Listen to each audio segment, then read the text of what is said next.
course, today is the Gorton and Denton by-election, where we have the Greens and Labour, and of course Reform, neck and neck apparently according to some polls. I'm not too sure those polls are true.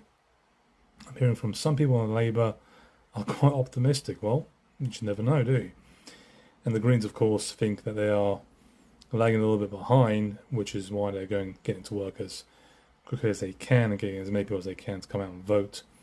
And of course, Reform are quite optimistic themselves because they've been everywhere and trying to get as many votes as they can, knowing this is a left-wing seat. So if to bear that in mind also when the result comes in, that if Labour or Greens win, this is not going to be a shock.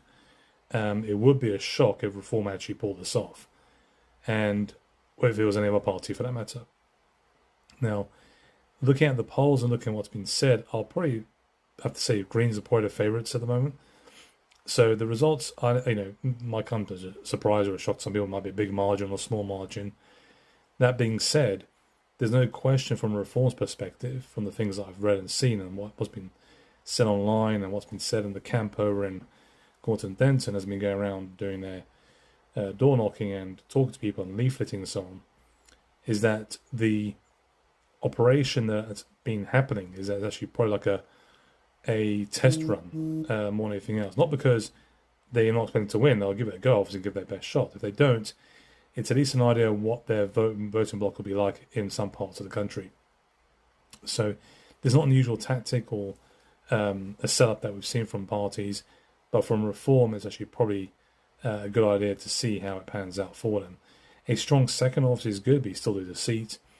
Winning this seat as well in the by-election, to bear this in mind, with a potentially low turnout, going into the general, you're probably going to lose it because of the fact that one party may think, in this case the Greens, if they were to lose to Reform or even come in third place, that it might be worth handing their vote over to Labour to defeat Reform at the general election. So I'm suspecting even if Reform win this, they're not going to win at the general. It'll be even bigger shock if they pull off a victory. People have to be that upset of Labour for this to happen, despite the poll numbers showing how bad Labour are, not to mention Keir Starmer himself.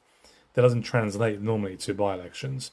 There is some protest vote, but I think people think too much ahead of themselves. So we're going to see what happens tonight. The result, I believe, will come tomorrow morning, but I have an idea who might actually win tonight. And we'll have to take from there. That's the way it goes. So I'm expecting, in my view, I think Green are going to win the seat. Not by a huge margin. It'll be a quite close split between the three parties. But it's not going to change much. But of course, for Reform, it's a question of, where do you go from here? So we'll see how it pans out tonight.